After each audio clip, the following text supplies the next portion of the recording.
This is VSiN's Long Shots, the world's #1 golf betting show, with Wes Reynolds and sometimes Matt Humans. Here is Brady Kannon.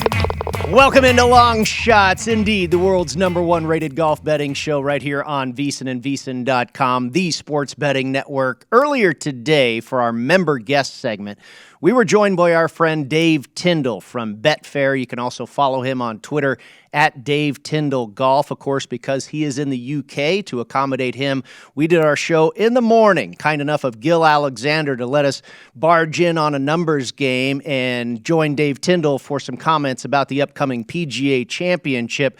Here we go with Dave Tindall and his thoughts on who's going to win this week at Southern Hills. Dave, good afternoon to you, sir. Hello, good morning to you, I guess. Yes, good morning it is. Listen, we've worked this out. Yes, absolutely. Let me just start with the obvious question for you. You always write this piece for every major. You have your 10-year trends piece up at Betfair for the PGA. You tweaked the grading process, as you and I discussed prior to the Masters, and the system has spit out for this week's PGA Scotty Scheffler. You had other notables in your top 10, John Rahm, Jordan Spieth, Morikawa, JT, Xander Schauffele, many of the shorter shots on the board this week at Southern Hills. Basically, how have you translated all of that into bets? Yeah, so I've just looked at the world rankings and picked the winner. Thanks for joining us, Dave. Yeah. What a system, eh? Yeah. He's picked Scotty Scheffler. Yeah. So I went with it's based on frequency. So 10-year trends, 10 things have happened, there are 10 years to go on. So if something has happened 7 times in those 10 years, a player who fits that scores 7 points. Something that's happened 3 times, a player would score 3 points. So for example, age, this has been a good age for good major for 20-somethings. So 7 of those have won in the last 10 years. So anyone 20 in their 20s would score 7 points. Nationality, it's been a good major for Americans. 7 American winners in the last 10 years, so they would score 7 points, any American golfer. You can see where this is going with Scheffler. He's obviously a 20-something American. World rankings always a big one for this because it does really sort the top guys out. So in the last 10 editions of the US PGA, we've had 5 guys who were in the top 5 in the world rankings. So, this is, again, it's all pointing to Scheffler. Winning form in 2021-22. Again, this is a really popular trend. 7 times in the last 10 years, the PGA winner had already won that season. Again, Scotty Scheffler. The reason I put this out last week, the reason I've had to change it a little bit is because one of the factors was current form. So players would have to have had a top 20. So I didn't know if they would have had one by then. So Scotty Scheffler played last week. As it happened, he did have a top 20, which bumped him up a little bit. And then another one, the amount of times a player has played in a PGA. It tends to go to someone quite early on in their PGA career. So Colin Morikawa won it first time up. Phil Mickelson, he ruined every trend basically last time, but that's fine. We're looking overall, it's a trend on absolute. 9 of the past 10 PGA winners have already had a top 20 in the event before. That was a good one for Mickelson, actually. He did actually help out with that one. But the trouble, obviously, you've got is it moves around. So how do you then rate Southern Hills? At the time of writing, the best I had to go on was greens and regulation because we've had other majors there. We had the 2007 PGA, we had the 2001 US Open. We also had a seniors major. And the best stat from across those was greens and regulation. I think all 3 of those winners, Tiger, Retief Hoosen, Alex Chaker, had finished 4th in greens in reg. So I used a kind of ranking system whereby anybody ranked in the top 25 for greens in reg scored 8 points, 26 to 50, 7 points, 51 to 75, 6 points. And down we went until the guys who were way down the rankings only scored a point. So you put all that into the system, and then, as you say, it spit out Scotty Scheffler. Dave, once again, thank you so much for joining Long Shots. You've been with us since the show's inception, 4 years running now. We've seen some changes to this golf course. Gill Alexander, of course, coming in 2019 and making some adjustments. We know anytime we're playing a major championship, it's going to take the full arsenal of skill sets to come out as a champion. But what were some of the areas that you figured you need to emphasize the most? You mentioned greens and regulation. Is it iron play? Is it short game? What do you think is going to be the most important attribute for what will be a winner eventually on Sunday? So again, going off player quote. So I think Justin Thomas said it tests every facet. So the all-around ranking is a good one, specifically for this course. But I think the strongest trend that's emerged in the last week or so is chipping. All the comments of you've got to chip well around these greens that have shaved off areas, so the ball can really be flung quite a long way away if you don't hit the target. So I've been looking at scrambling, strokes gained around the green. I think if you've got a hot short game, it's always good, isn't it? I think the best chippers want those clean areas to chip from. Anyone can hack it out of greenside rough and take the chance. The real skill comes when you're chipping off a tight lie. So Victor Hovland, for example, he's 210th and last, isn't he, in strokes gained around the green, which is just crazy. But we kind of see that in his play. It's, in commentary, always hear of, he's not the greatest chipper. He was quite honest, actually. He said he does better chipping out of rough, and it's a bit of a challenge for him to chip from these tight lies. So I think it definitely, guys with a hot short game, I always think that's a good thing for a major anyway. But I think particularly on this course, I think you have that wizardry around the greens, definitely. Dave, last year Southern Hills did host the Senior PGA Championship. Obviously, the tee boxes moved up, and I think it only played like 68, 900 yards. Alex Shaka won the event, but judging from the comments of the players, you were getting a lot of shots that were rolling off the greens. I mean, if you're just 1 or 2 yards off, these are going to roll back down, and then you're going to have a 40 or 50-yard pitch shot. So did you look at the Senior PGA, or are there any other courses that you kind of look at as correlations with Southern Hills?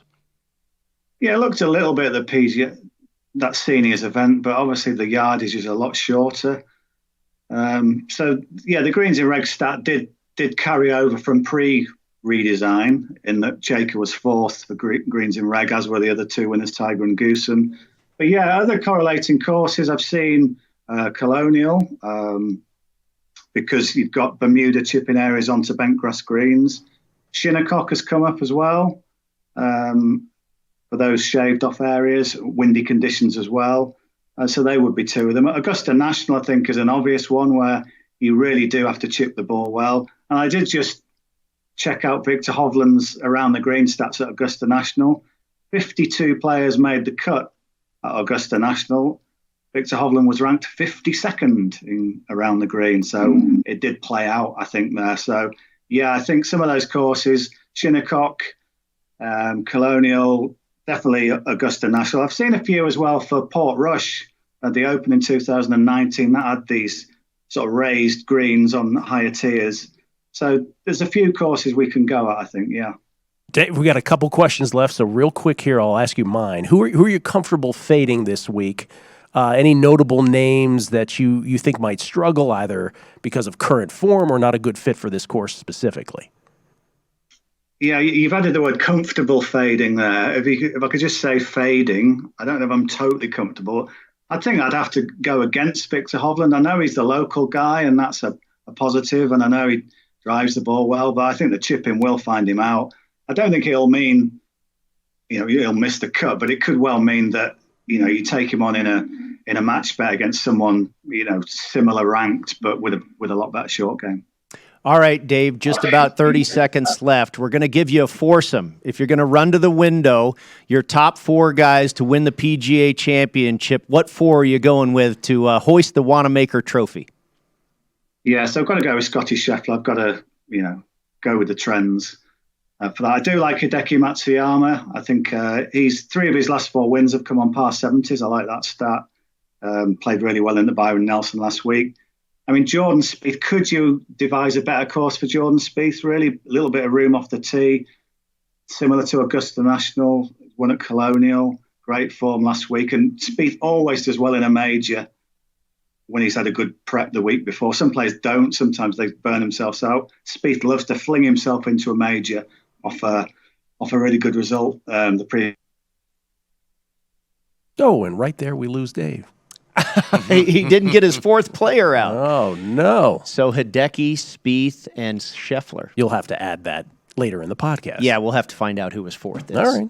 We almost made it to the end. We almost got there. We can also get his column. Dave does a write-up at Betfair at betting.betfair.com. So he did write up this tournament earlier in the week. Welcome back to Long Shots right here on VSiN the sports betting network. Brady Kannon and Wes Reynolds with you. Very big thank you to Dave Tindall joining us from the UK. Of course, you can find his work at Betfair and also follow him on Twitter at Dave Tindall Golf. And at the end of that segment, his audio cut out at the very end. He had gotten through 3 of his 4 players that he liked this week. We asked him who his foursome would be, his top foursome to win the PGA Championship. And, of course, he went with Scotty Scheffler, Hideki Matsuyama, and Jordan Spieth. And then the name that was cut off was Shane Lowry, and you can find him around 35 or 40 to 1. Dave liked the way Lowry plays in the wind. Also, some people saying Royal Portrush is a good correlated course here. Of course, Lowry with the Open Championship victory there a couple years ago, and, of course, a great showing at Augusta National, another course a lot of people feel is correlated to Southern Hills. So, Wes, it's our turn now. Let's do our breakdown of what we think this course is going to give the players as far as a test this week for the 104th edition of the PGA Championship. It is Southern Hills Country Club in Tulsa, Oklahoma, major number 2 of the golf season. And once we get past Augusta, West, of course, the U.S. Open, the PGA Championship, and the British Open, you get a rotation of courses. And these courses come around about every 10 years or so. So Southern Hills is not something we have seen in quite a while. And also in 2019, when we did see the course in 2007, when Tiger won the PGA, it was later on in 2019 that Gil Hanse came in and did a pretty major renovation to this golf course. Removed a lot of trees, added a creek that kind of meanders through the entire property. He cut off the collar of rough around the green, so now you've got runoff areas. And so I did a lot of research. I've been really looking into Southern Hills for better than a month now to try and figure out what we're going to have here as far as a golf course test this week in Oklahoma. What did you come up with, Wes, in your research, and how did you decide you're going to attack Southern Hills? Yeah, and you're right, Brady. We haven't seen this, at least on the PGA Tour. We did see Southern Hills, if you follow PGA Tour champions, last year for the Senior PGA Championship, won by Alex Cejka. And look, that course is obviously going to play shorter, and I know Dave Tindall brought that up in our previous segment. So that played like right at around 7,000 yards, I believe, from the tips, and this from the tips could be about 75, 56. So Hanse and his team did lengthen this course by about 300 yards or so, I think, from the previous edition. This, of course, designed by Perry Maxwell in 1935. Perry Maxwell, by the way, co-designer of the Colonial Country Club as well down in Fort Worth, also worked on Augusta National, Marion, and Pine Valley. So Hanse and his guys, I think, wanted to go ahead and restore this to kind of the original design. Even though they did remove a lot of trees, they widened the fairways from about 30 yards wide to about 40 yards wide. But you can't just necessarily grip it and rip it here. It's a par 70. It's almost 7,600 yards. So you gotta hit really well with your irons, I think. The lack of rough, it's about 2¼ inch of Bermuda rough, so you can't really bomb and gouge. But what this does, there are hazards on this course. It's very well bunkered. There's about 10 water danger holes. There's a couple creeks that run through basically the entire course that they had to restore. So what this forces you to do a little bit off the tee is you have to hit towards the hazard to be able to get the proper angle really into the green for your second or either your third shot, because there are 2 very long par 5s on this course. So a little bit of a Scottish influence here. A lot of Maxwell's designs have that. But as you mentioned, the biggest change is on or around the greens. And you look, it's short grass. It's tight lies. It's not this thick rough around the greens necessarily, but these will roll. And a lot of the players at the senior PGA, including a guy that won here 20 years ago, Retief Goosen, in the 2001 U.S. Open, he goes, I much prefer the old stuff. Of course you did, because you won that event, the biggest win of your career. But a lot of these pitch shots into the greens can run off. And they can run off about 50 or 60 yards. So that's why, in some of the ways I looked at short wedge shots, from under 100 yards in terms of proximity. Also looked at proximity from 200 plus, because there are long courses. These par fives are not necessarily two-shot holes, right, where you're going to be putting for eagle. It might take 3 shots to get to the green, and actually, they're not guaranteed birdie holes. You got 3 of the par 3s that are over 210 yards, 2 par 4s at over 500 yards, and then, of course, the weather could play a factor. With all the trees gone, the wind, I think, could be much more of a factor than it would have been in previous editions of the PGA or the U.S. Opens, because this has, of course, hosted 3 U.S. Opens as well. Yeah, makes a lot of sense. 7 major championships in all, Southern Hills coming into what will be its 8th this week. I looked at a number of different stats this week, Wes, but my main focus, where I really put the emphasis, was strokes gained approach, strokes gained off the tee, and then strokes gained around the green, and then a couple more where I went into a little more detail, and you kind of allude to it.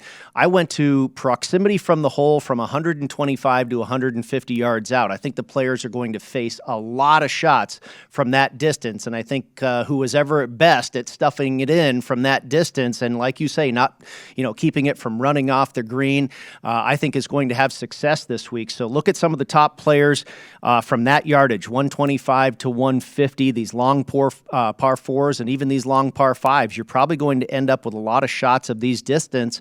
And then also I looked at putting from inside 10 feet. And from inside of 10 feet, I think they're going to face a lot of putts of that length because of the runoff you're talking about. And what I mentioned earlier in the Open, how Gil Hanse has removed the rough collar and now you have the runoff. He's essentially shrunk the playing surface of the greens. There's less of a landing area without having your ball run off the green. Right. So, whether you're trying to hit that green in regulation or whether you're chipping back up onto the green, I think these players are going to end up with a lot of 6, 8, 10-foot putts, and in a lot of cases, probably to save par. Yeah, and I used a lot of the same things you did to approach off the tee, around the green. I also added in scrambling, because I think you're going to have to be able to do that very well this week. Strokes gained par 4s, 450 to 500 yards, 6 of the 12 par 4s here at Southern Hills, of course, measure within that distance. And then also used, like I mentioned, average proximity inside of 100 yards, use bogey avoidance as well, because I looked at that you're too. not going to be able, there are some flat spots on the greens, kind of like Augusta, where you can target, and that's where you want to land it, but you're not always going to land it in that target. So there are a lot of times you are going to have to save some tough pars here. Putting was kind of a little bit difficult. You could maybe look a little bit, use it small in your models, strokes gained bent grass putting, because look, I think in a major like this, and especially with these greens that are listed to be at 11.5 on the stimp meter, but was reading some tweets, I believe this from Paul Tesori, who is Webb Simpson's longtime caddy. He said, we were out there yesterday on Monday, and these were rolling like in the low to mid 10s. So these are very slow greens by major championship standards. Well, for major championships, we like to have 2 guests. Of course, we had Dave Tindall from the UK in our first segment, the handicapper portion. Now we like to go over to the bookmaker portion. And joining us now is Jeff Davis. He's the chief golf odds maker at Circa Sports right here in Las Vegas. And you can follow him on Twitter @_junkyard. Jeff, thank you so much for joining us, as you have in the past on Long Shots right here at VSiN. Obviously, you are a bookmaker, and you also dabble from our side of the counter as well. I know you do. So during this conversation, I'll probably ask you to wear both hats. But we'll start with a bookmaker perspective. And I thought this was a great question that we asked you on a Long Shots podcast version for another major championship a while back. And it is about who's the ghost this week at Circa Sports? Who is a prominent player or two, or maybe a few, that are just receiving no love from the bettors this week, or very little anyway, Jeff? Surprisingly enough, it's John Rahm. No one wants him. No one's thinking about him.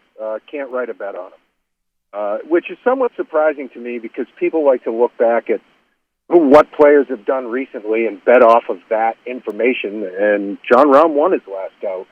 And you look at the kind of course this is. Iron shots are going to be of the utmost importance. Greens are tiny.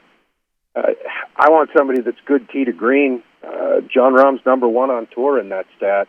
It's a bit surprising to me that he's gotten absolutely no interest whatsoever. A guy that's 7, 8, 9 to 1 in almost any tournament he plays is now 12 to 14 to 1. As good of a price as you're going to find.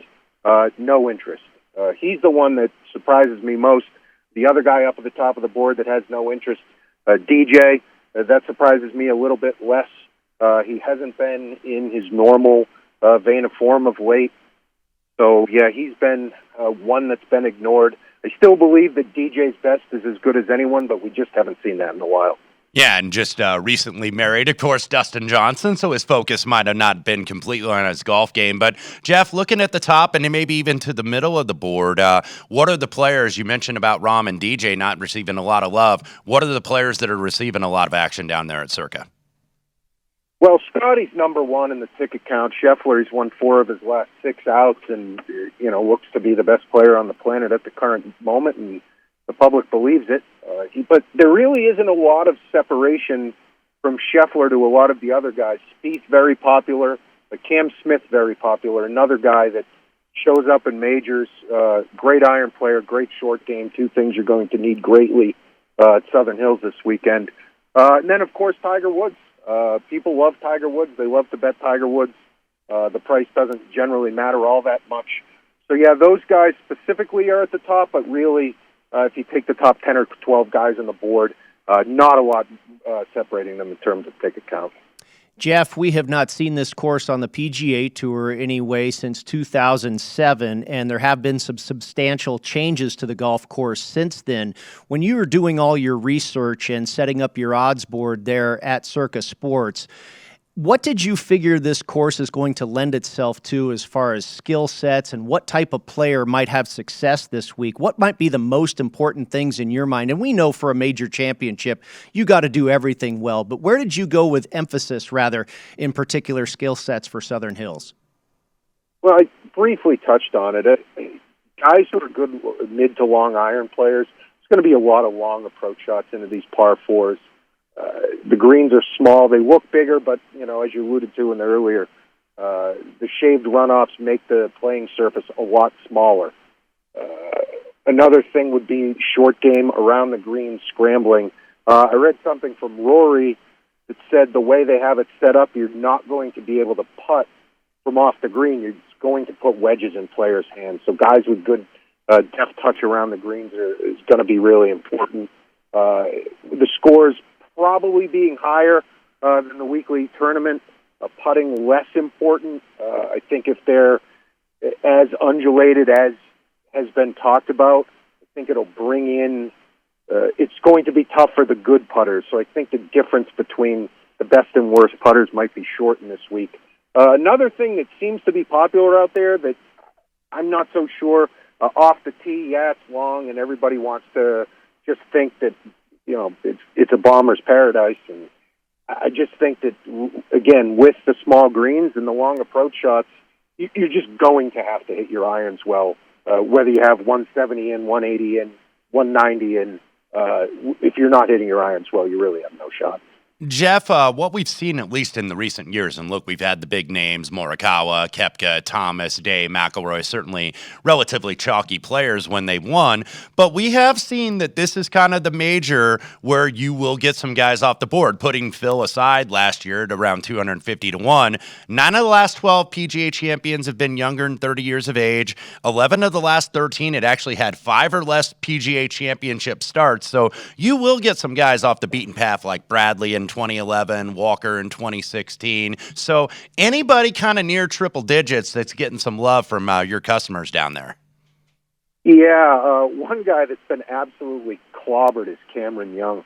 Yeah. We opened this pool a day or two after the Masters. Looking back on it, I probably opened too high at 175 to 1, but we're sub 60 now. It's not stopping. The guy's he's playing great. He hits the ball phenomenally. But again, you're looking at less than 60 to 1 on a guy that is yet to win on the PGA Tour. To me, it's probably too short at this point. But if you look around, maybe you'll find a little bit more. Another guy that's taken a beating at the window in the last 24 hours is Mito Pereira. He was as high as 300 to 1, and now he's down. I think we're dealing about 130, 135 to 1 on him. Another popular guy that, started to get really, really short on the board in the fall. He kind of drifted back out throughout the winter, but looks like he might be starting to come into a little bit of form. So, yeah, he's another guy that has taken quite a bit of beating. All right, Jeff, let's put the bookmaker hat down and put your handicapper hat on. Who do you personally like this week? Maybe from the crop of favorites, some of the mid-range price guys, and any long bombs that you favor this week to have a shot at Southern Hills as well? Well, I'd already talked about it. John Rahm, I found a 15 to 1 the other night. Best tee to green player on tour, in my opinion, and it's exactly what this course is suited for. Guy won his last out. To me, still a top 2 player on tour. So John Rahm for me is my top selection. Another guy that I find interesting, kind of in the mid range. He's never been much of a majors guy, and he withdrew last out. But Daniel Berger has drifted out quite a bit. And if it's as windy as I think it's going to be all week, he has the lowest ball flight on tour, dead last in apex height stats if you take a look at it, which should mean he can control his ball in the wind. And when he's on, he's as good of a ball striker as anyone. I found a 75 to 1. I feel like that was a bit rich. And if you want to go way, way out, Luke List interests me a little bit. Won earlier in the year at Torrey, a long, difficult course, just like Southern Hills.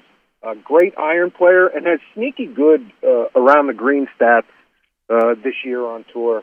He had an atrocious putter, but again, in these difficult tournaments, putting seems to lend itself to be the least important of the stats. So at 200 to 1, he seems a bit interesting. Brady, I can't necessarily argue with John Rahm here because in a couple of the stats that I model, and that'll be available in PSW on Wednesday morning, in strokes gained off the tee and in GIR gain, greens and regulation, John Rahm in 36 round model, 24 round model, light years ahead of everybody else, just looking at the numbers here. So I can't necessarily disagree with Jeff on John Rahm, and we've hit on him a couple times in big tournaments, so could definitely hit the board. But Jeff, in terms of guys you might be looking to go against this week, maybe they're not a fit for the course, maybe they're not in the best of recent form, any big names stick out to you to go against this week? Well, one guy is a little bit further down the board, but he's a name, Abraham Answer. Shorter player, not the best around the green stats, not the best approach player, in and out of recent form. And he's matched up against Cameron Young on the board in most places, who, as I alluded to earlier, has taken quite a bit of beating at the window, and is one of the guys that the sharper clientele seem to be on. There's some miscut prices out there. You can find some things, but he was the guy that, looking back at some of the bets I've made to this point, I'm against Answer more than any other player. All right, Jeff, one more question, and then we'll let you get out of here. If we gave you a foursome, if you were only allowed to bet on 4 players to win the PGA Championship, I imagine John Rahm makes your list. Who would be the final 4 to hoist the Wanamaker Trophy for you, Jeff? Well, if we're talking betting and including odds, Rahm, Berger, and List would be on my list, and I would put Cam Smith on that list, too, in the low 20s, a guy that fits all of the qualifications that I'm looking for in player. If you're just looking at who I think the 4 most likely players to win this week, right up at the top of the board, Scheffler, Rahm, Smith, and probably Justin Thomas if I had to pick a 4th, but after I get past those 3, really any of the next 8 or 10 guys on the board I think are equally likely to win. All right, my friend. Well, great job as usual. We'll see you soon at Circa Sports, and enjoy the PGA Championship, Jeff. All right, thanks, guys. Thank you, Jeff.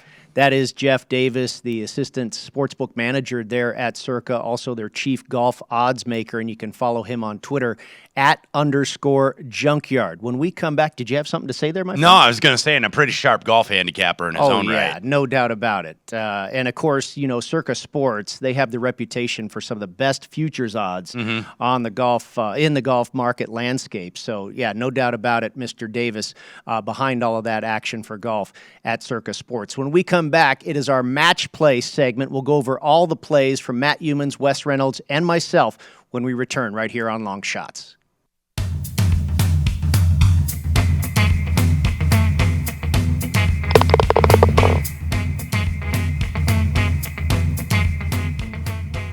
Welcome back to Long Shots right here on VSiN and VSiN.com, the sports betting network. Brady Kannon and Wes Reynolds with you. Time for our match play segment where we go over all the plays for this week's golf tournament. And, of course, this week it's a biggie, the second major championship of the season, the PGA Championship at Southern Hills in Tulsa, Oklahoma. And we will go over our colleagues' plays first. Matt Youmans is on Colin Morikawa, betting him that he will make it 2 PGA Championships in his portfolio. He's got Morikawa at 21-1. Cameron Smith, who Jeff Davis mentioned, one of the players he likes, coming off of that top 5 finish at Augusta National, his second one there at the Masters. Cameron Smith at 21-1. Will Zalatoris with a second and a sixth at the aforementioned Masters. He's got Willie Z to not only bag a major, but his first win on the PGA Tour at 34-1. Cameron Young, part of the group there on Cameron Young, the young player looking also for his first win. He does have a decent number on Young at 80-1. And another gentleman looking for his first win, Matt, is on Maverick McNeely at 135-1. Finally, another guy looking for his second PGA Championship and former world number 1, Jason Day. Matt landed on Jason Day at 105-1. And then another player that I am on as well, Wes, Gary Woodland at 180-1. That is quite a number on a guy that won a major just a couple of years ago. Well, and he's healthy now and has been playing very well. Probably could have maybe won at least one, maybe 2 events on that Florida swing, especially there at Bay Hill in Orlando, but just didn't quite get it done. Matt and I actually do match up on a couple here, so I will go through mine with the outright board at first. And Justin Thomas, 17-1 is where I went with. And this could be a little bit of a narrative street play. Number one, the narrative is that he was basically high on all my modeled stats in terms of around the green, in terms of strokes gained approach. He really kind of fit the bill there. But just looking at Justin Thomas, he's done really little wrong. He's now down to 9 in the world. He hasn't been outside the top 10 since that lone major win in 2017 where he won the PGA at Quail Hollow. You look, and he hasn't won in over a calendar year. The last victory was the 2021 Players, and there's the feeling that he should be winning more.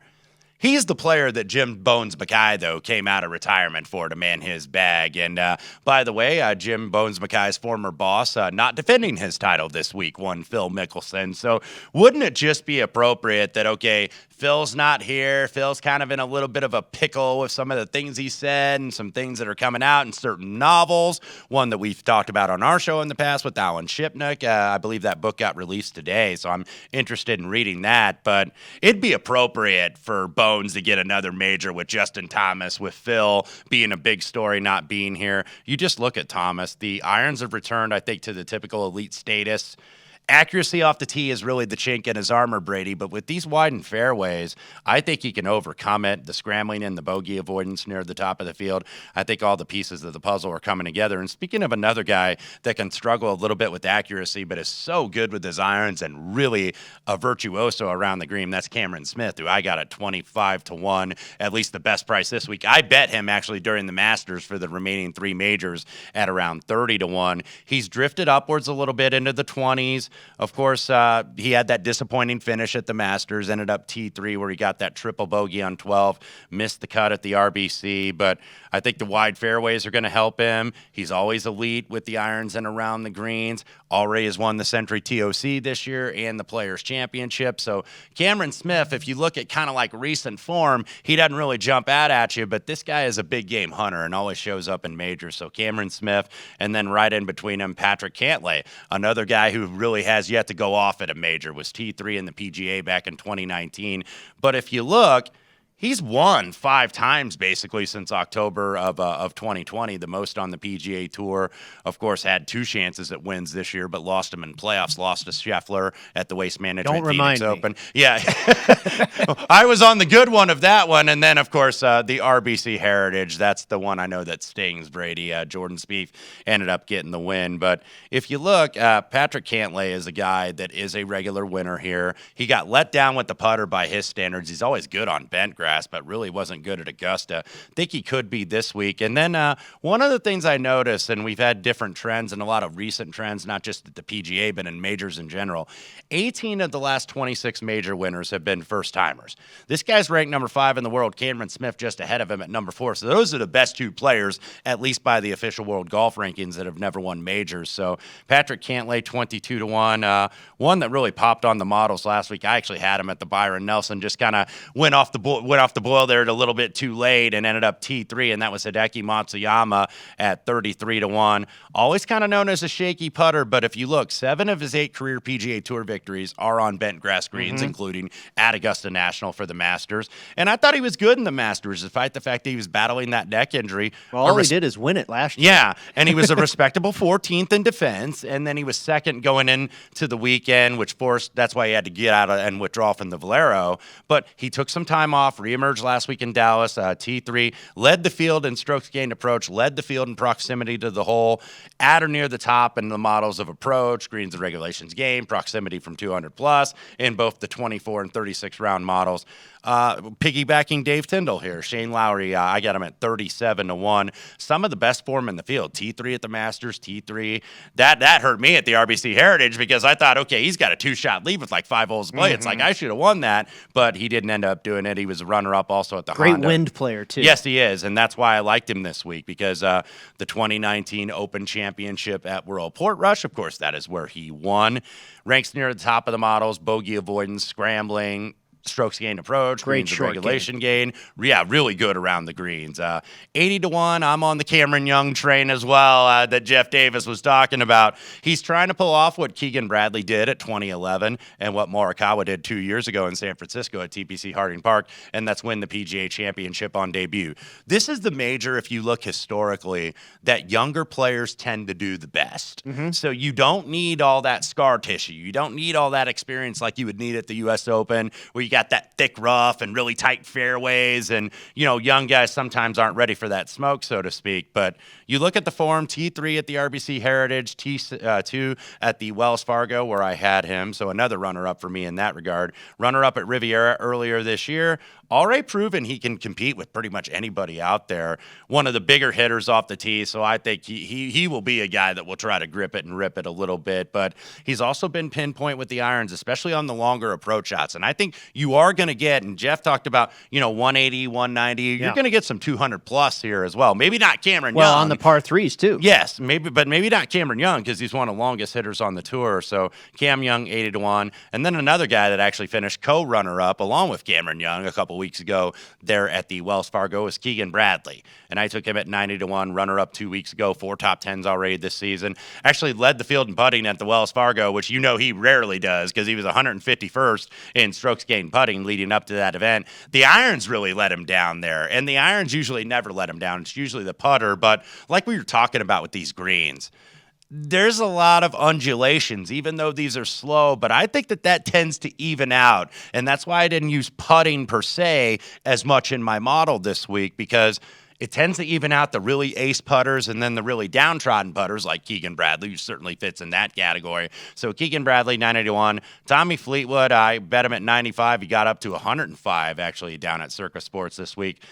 Kind of let down last week. He was only T59, even though he did make the cut at the Byron Nelson. But the form has been good, and we talk about win players. Who was the runner-up to Shane Lowry, by the way, at Royal Portrush? And Brooks Koepka, Shinnecock. Yeah, that would be Tommy Fleetwood. And you mentioned Shinnecock because he was right there with Brooks Koepka. And remember, that had all inclement weather. That totally inverted, and they had lost the course, and you just had a lot of wind there. So Fleetwood, the form doesn't say, okay, that's a guy you necessarily want to bet, but at this price, I think absolutely worth it. And you added some top 20s there: Christian Bezadenhout, Keith Mitchell, and Min Woo Lee. Min Woo Lee might be motivated by big sis Min Ji Lee, who won on the LPGA Tour last week. And remember, Min Woo, great final round on Sunday at the Masters, and I believe earned himself an invitation for next year. So 14-1 for a top 20. And then the matchups, one that actually Jeff Davis gave away, Cameron Young over Abraham Answer. I think Answer could struggle here, and I think Cameron Young could be a beast here. Rory, I was getting that plus price, plus 115 over Scotty Scheffler. Also fading last week's previous winner, K.H. Lee. I went with Siwoo Kim, minus $1.40.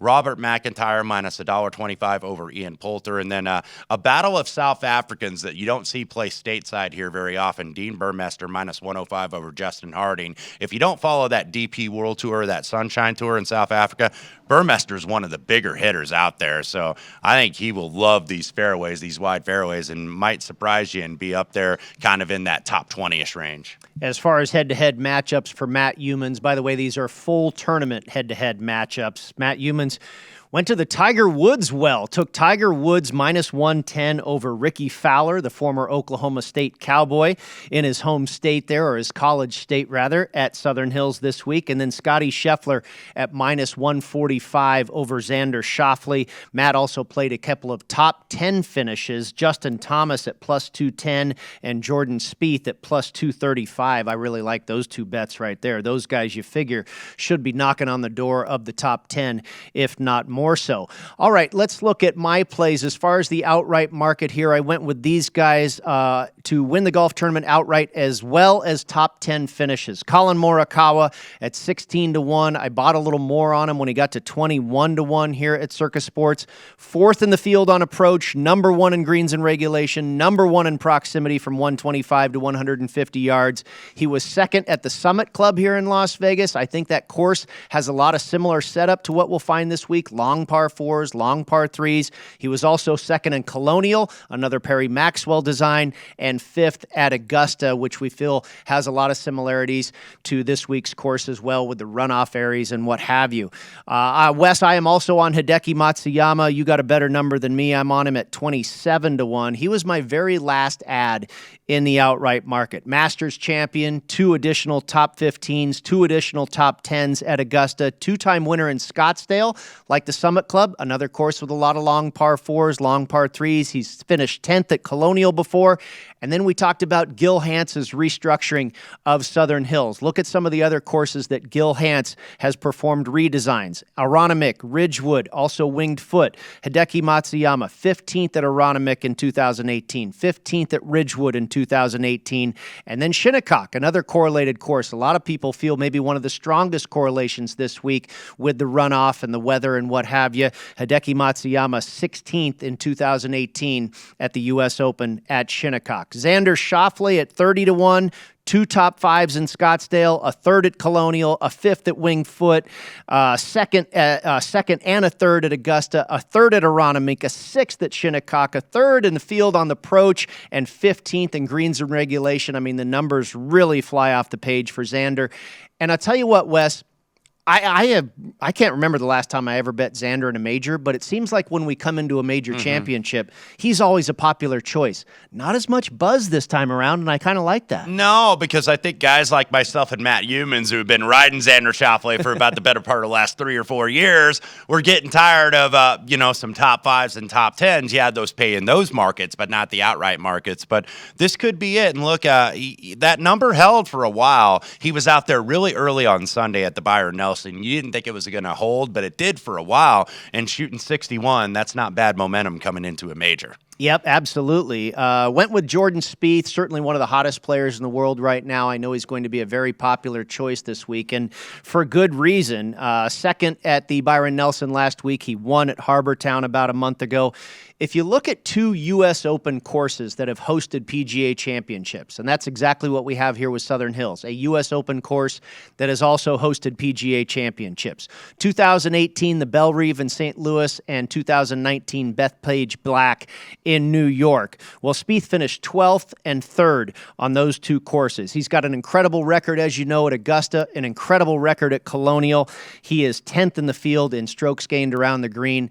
And oddly enough, the thing that has been the bugaboo for Jordan Spieth as of late is his putter. Right. I mean, if this guy can putt, to his normal range this week, he's going to win the darn thing. And one thing, he's not a very long hitter, but don't think that because this is 7,500 plus yards at the tips that he can't win here. I know Dave Tindall in our earlier segment was like, yeah, this is the perfect course for him, even though it doesn't seem like it would be on the surface because it's like, oh, this is too long. But you mentioned about the putter. Well, what's made up for the putter is he's been a beast off the tee. And usually he's increased his driving distance. Yeah, usually you see him gain most on approach, more so than off the tee. And then, of course, he gains with the putter more often than not or around the green. But he's starting to gain off the tee a little bit. And I know earlier in the year we kind of watched him in a couple events, especially at that match play. I remember seeing him on the practice tee there in Austin. And he was messing around with the swing, and he just wasn't certain of himself. He's gotten certain very quickly. Yeah, back into the top 10 in the world rankings is Jordan Spieth.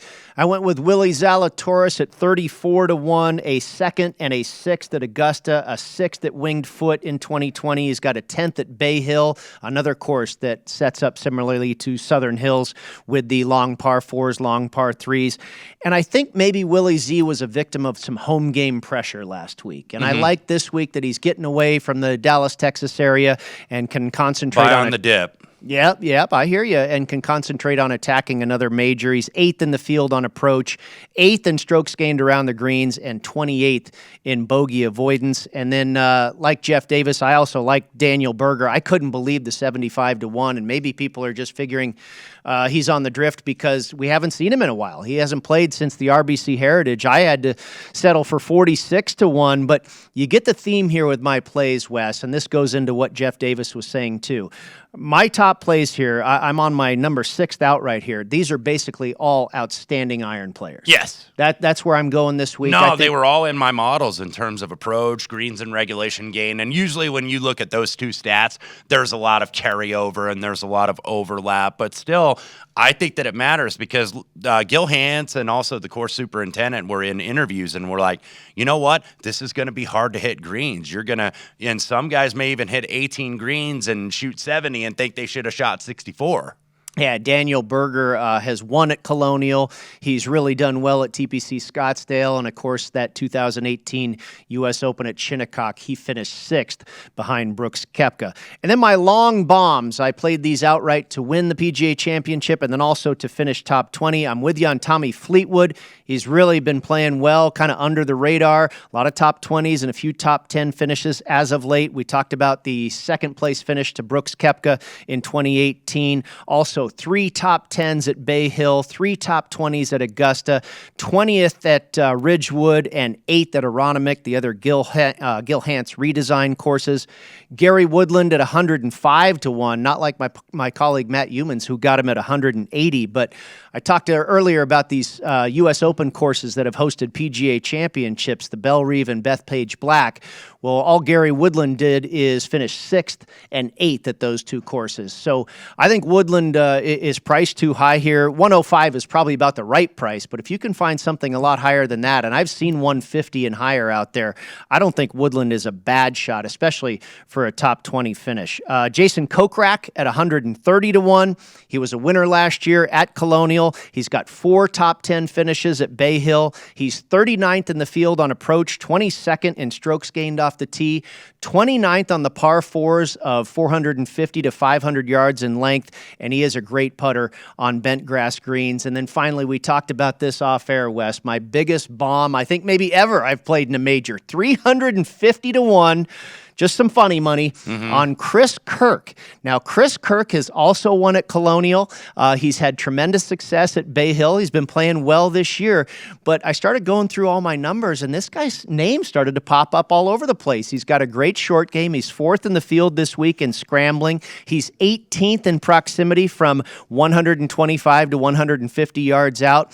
And he is 9th in the field on the long par fours from 450 to 500 yards out. And you talk about a guy guy that's getting killed at the window in terms of a matchup that everybody's betting it, including yourself, Chris Kirk over Kevin Kisner. I think that's about $1.60 right now if you want to lay. Kevin Kisner, shorter course, very good on par 70s that are like 7,000 to 7,200 yards, but this is a big boy at 7,550. Yeah, I mean, I found myself liking Chris Kirk, but this was certainly a fade of Kisner as well. He's admitted himself he's just not fit for big boy long golf courses. So I'm going against Kevin Kisner. As you mentioned, Chris Kirk over Kevin Kisner in a full tournament head-to-head matchup. I took Max Homa at plus 125 over Tony Finau. Daniel Berger at minus 135 over Jason Day. Jeff Davis talked about Daniel Berger hitting a low ball. I think that'll really play well in the wind. And Jason Day hits an extremely high ball, which may not do so well in the wind. And then finally, Gary Woodland plus 145 over Russell Henley. Henley's a little bit better in the stats. They're actually pretty close in the stats, but I just thought this was mispriced. I thought Henley should maybe be more in the neighborhood of minus 135, not minus 165. Yeah, very big price there. Russell Henley, he appeared on a lot of the approach and a lot of the ball striking stats in the models for me, but I didn't really get aboard him because you look at the recent form, not all that great, even though the stats say otherwise. Yeah, and you could say that Gary Woodland's recent form is much better. A fifth at the Honda, a fifth at the Bay Hill. We will see. That is going to do it for this week's edition of Long Shots, your preview of the 104th edition of the PGA Championship. Next week, we go to another Perry Maxwell design, Colonial Country Club in Fort Worth, Texas, and Paul Stone of Paul Stone Sports will be here as our guest to help us break it down. Enjoy the golf this week, people, and keep it tuned to VSiN, the Sports Betting Network.